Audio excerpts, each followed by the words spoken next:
Indudablemente, el 9 de abril de 1948 marca el inicio de lo que hoy día llamamos el conflicto armado colombiano.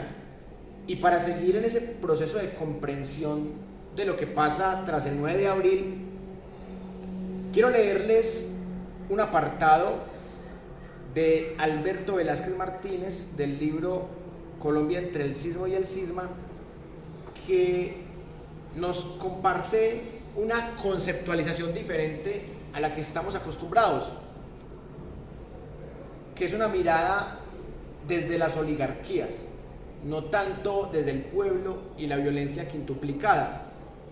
Voy a leerles un apartado de este libro que se llama Los dos torpedos. Es una forma metafórica de llamar a dos grandes jefes del liberalismo. Entonces dice así: hubo dos cartas de dos grandes jefes del liberalismo y del conservatismo que crearon turbulencias en el complejo ambiente de la difícil recomposición de la Unión Nacional, cuando el cadáver de Gaitán aún estaba tibio, y fueron las de Laureano Gómez desde la Jacarandosa y Noctámbula Madrid, y la de Alfonso López Pumarejo, jefe de la delegación colombiana en la ONU. Ambas mortificaron tanto la de López al presidente Ospina como la de Laureano al herido Partido Liberal. Este párrafo es muy diciente porque inmediatamente asesinan a Jorge Eliezer Gaitán, empiezan a buscar culpables y curiosamente los dos primeros culpables que encuentran estaban por fuera del país. Entonces el señor caudillo conservador Laureano Gómez Castro, que sería presidente de Colombia entre 1950 y 1953, estaba en Madrid como ministro de Relaciones Exteriores, mientras que Alfonso López Pumarejo era el jefe de la delegación colombiana de la ONU. Entonces, recordemos que la ONU es fundada en 1948 como consecuencia de la Segunda Guerra Mundial, que la estudiamos en la clase pasada.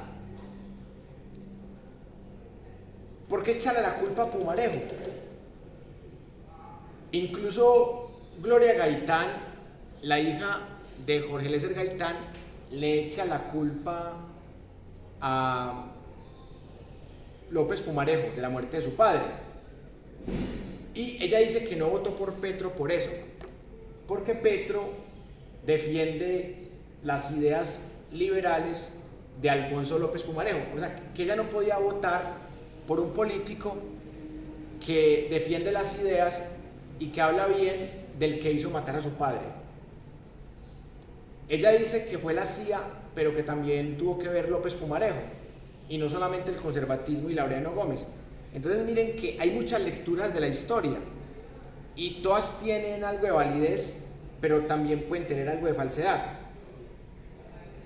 Entonces dice aquí el señor Alberto Velázquez Martínez: la de Gómez se indicaba veladamente al comunismo de haber asesinado a Gaitán por faltón, como se dice en el lenguaje de los bajos fondos. Gómez sostenía que había pruebas contundentes en las cuales Gaitán aparecía recibiendo enorme cantidad de dinero de la delegación soviética en Bogotá, dinero suficiente para financiar un movimiento revolucionario. Miren que María Fernanda Cabal defiende esta misma interpretación del conservador Laureano Gómez Castro, curioso, y agrega al respecto el exministro Jaramillo Ocampo, quien en su libro sobre la gestión económica de Ospina aporta la prueba epistolar de puño y letra de Laureano, que acusaba a Gaitán de estar resuelto a capitanear ese movimiento revolucionario y de dar el primer paso adelante. Más cuando se dio cuenta de que la Unión Soviética lo único que pretendía era asestar un duro golpe a Norteamérica. Recomendó a sus amigos marcha atrás, fracasó y al desautorizar a sus compinches le valió el asesinato. También se le echó la culpa a Fidel Castro, porque justo el 9 de abril del 48 el joven Fidel Castro estaba por aquí, pero le faltaban como 11 años para hacer la revolución cubana. Esa es la hipótesis más descabellada que se han inventado para explicar quiénes fueron los autores de la muerte a Jorge Eliezer Gaitán.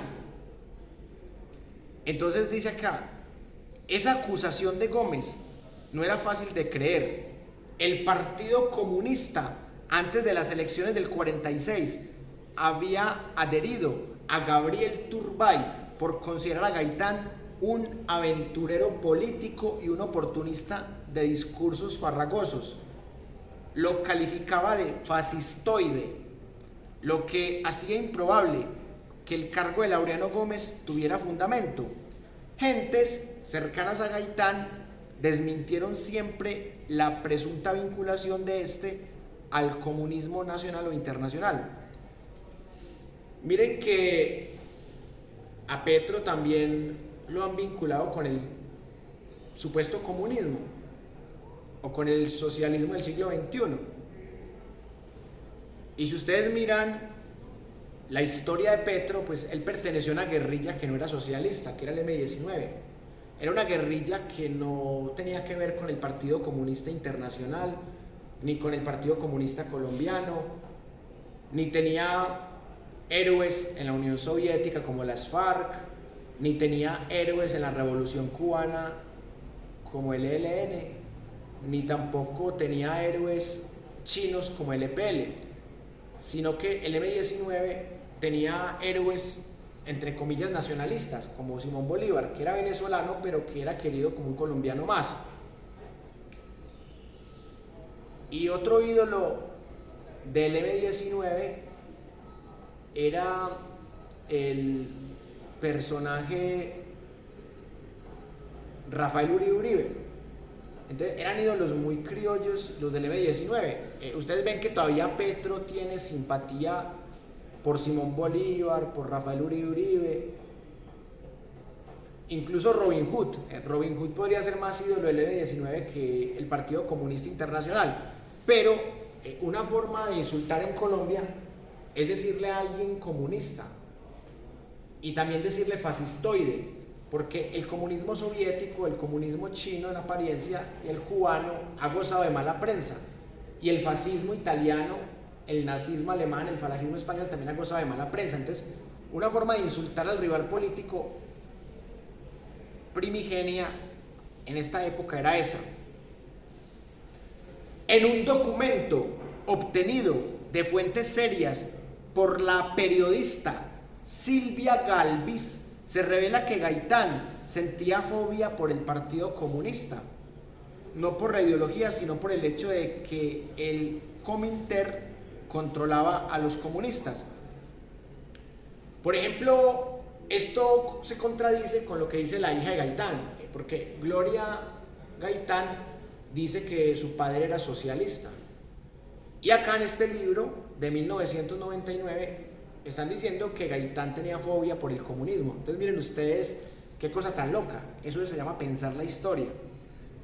Y según Galvis, el doctor Gaitán sostenía que en América Latina los comunistas siempre toman el bando de la reacción y se oponen a las reformas sociales, pues su política se dirige únicamente a dividir, destruir y atacar a los Estados Unidos. Además, en un informe secreto enviado a Washington por el embajador John Willey en los años 46 y 47 desde Colombia, que trae a colación la misma Silvia en la obra El saqueo de una ilusión, se leía textualmente: En materia económica, el doctor Gaitán está abiertamente a favor de la cooperación económica con los Estados Unidos y Colombia, y las expresiones que le escuché no son en absoluto anticapitalistas. En cuanto al comercio, considera que no hay sustituto alguno para el incentivo del lucro y reconoce que el capital extranjero necesita de un ambiente de seguridad. El doctor Gaitán me cae bien, es un radical, pero no un peligroso demagogo. Se siente cómodo con corbata blanca y hace algún tiempo presentó su nombre como socio del Jockey Club, pero el club se permitió la estupidez de vetarlo. Ante la misiva de Laureano Gómez, los jefes liberales reaccionaron con su impetuosa rudeza, calificaron de monstruosa calumnia lo que sostenía el llamado monstruo azul, sindicaban la versión de Laureano de sospechosa maniobra para prejuzgar en relación con los autores del crimen. El guante, en definitiva, había sido recogido. Se recrudecería el pugilato que venía de años atrás. López Pumarejo, más sutil y más diplomático, clavaba su espina en el lacerado cuerpo de un país estrujado y atosigado por el lenguaje y los hechos de los violentos. En carta enviada desde Washington, en donde disfrutaba de los gajes diplomáticos del gobierno conservador, le escribió al presidente Ospina para insinuarle ladinamente que renunciara. Le recordaba con un lenguaje tan fino como taimado que en las circunstancias de que cuando pesaban sobre mí las más altas responsabilidades no hubo contribución, que yo no ofreciera el beneficio del sosiego de la República y el bienestar de vuestros compatriotas. Veladamente traía a colación su ejemplo cuando en el año 45 dejó la presidencia por los escándalos de la Handel, la trilladora Tolima y Mamatoco, hechos que nada tenían de análogos con lo que en ese momento le ocurría al presidente Ospina, acorralado por las incomprensiones de sus socios de ocasión y de sus copartidarios, fanatizados con el sueño de retornar a la hegemonía. Ospina respondió con elegancia y sostuvo para glosar las apreciaciones de López: que he cumplido y estoy cumpliendo y cumpliré con decisión irrevocable hasta el final de mi mandato la totalidad de mis deberes. Así sofocaba la mañosa invitación a dejar el poder que le insinuaba López, el viejo zorro liberal. Bueno, en estos párrafos hay también tres ideas muy interesantes para analizar, y son ideas que no son tan comunes en el estudio de esta época.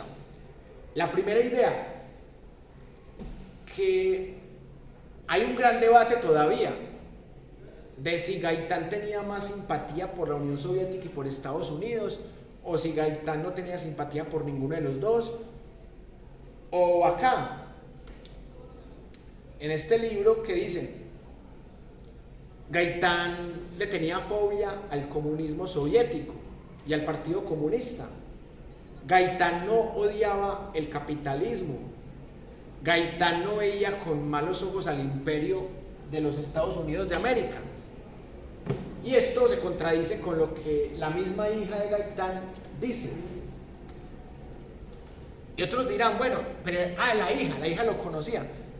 Pero cuando matan a Gaitán, Gloria era una niña de 10 años. Entonces, Gloria también ha conocido de su padre leyendo y escuchando anécdotas.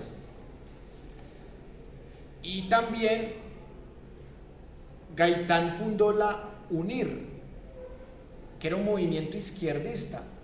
Pero, ojo, que izquierdista no es lo mismo que socialista. Porque la gente en este país cree que si usted es socialista es izquierdista. Por ejemplo, hay movimientos anarquistas que detestan el socialismo y son izquierdistas. Entonces, no hay que confundir los términos como hace el colombiano promedio. Y lo que uno escucha en los discursos de Jorge Eliezer Gaitán es que el tipo detestaba la oligarquía fuera liberal o conservadora. Y también uno podría deducir que detestaba la oligarquía de la Unión Soviética. Y otros dicen que era populista. Y los enemigos dicen que era demagogo, que también hay gente que confunde populismo con demagogia, son diferentes. Porque el populismo es la doctrina de luchar por el pueblo y para el pueblo. Para mí Gaitán sí era populista, pero demagogo es el que engaña al pueblo. Yo no considero que Gaitán estuviera engañando al pueblo.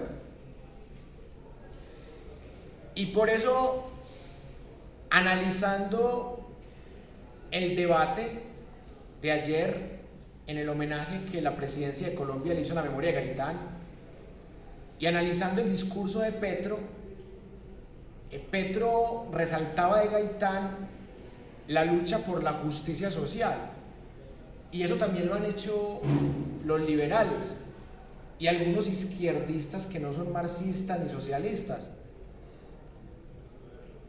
Y lo cierto del caso es decir que no hay suficientes pruebas para decir que Gaitán odiaba a Estados Unidos o que odiaba a la Unión Soviética, porque él atacaba sobre todo era la oligarquía colombiana. Y de cierta manera, al estar en una guerra fría, que es un fenómeno que vamos a estudiar en esta unidad, a usted lo perfilan para decir, ¿usted es de nosotros o es de ellos? Escoja, de ellos o de nosotros. Y es normal que a Gaitán lo quisieran meter ahí, pero hay que recordar que la Guerra Fría se empieza a materializar del todo es en la Guerra de Corea, que en la segunda parte de la clase de hoy vamos a hablar de la Guerra de Corea. La Guerra de Corea es la que empieza a radicalizar a todo el mundo, y en esa época nace el macartismo en Estados Unidos. El macartismo nace de un senador que a todo enemigo político le decía comunista, no solo como insulto, sino como forma de quitarle el poder, de descalificarlo. Y ese macartismo llegó al punto de decir que Chaplin era comunista, cuando Chaplin nada que ver con eso. Y a Colombia en los 50 también llegó el macartismo, que lo podemos ver en la película que analizamos la vez pasada, de Cóndores lo entierran todos los días. Pero a Gaitán no le tocó tanto ese macartismo internacional, no le tocó. Le tocó fue las peleas locales de egos entre caudillos liberales y conservadores. Por eso hay un último aspecto que también me gustaría resaltar de estos párrafos de Alberto Velázquez Martínez, y es: yo puedo criticar en mi discurso a las oligarquías liberales y conservadores, pero eso no quiere decir que yo esté exento de esas oligarquías, o eso no quiere decir que yo sea izquierdista o socialista, ni tampoco quiere decir que yo sea capitalista o pro norteamericano. Esa ambigüedad que se presenta con la figura de Gaitán, de cierta manera, también la encontramos con Gustavo Petro, porque a Gustavo Petro lo han tildado de ser socialista, no solamente por haber sido guerrillero, sino también porque Petro hizo parte de unos movimientos políticos de juventud en donde protestaban por el golpe de Estado en Chile contra Salvador Allende, que era un marxista democrático. O sea, Salvador Allende se montó con votos y la dictadura de Estados Unidos lo tumbó a través de Augusto Pinochet y montó una dictadura de 16 años y medio.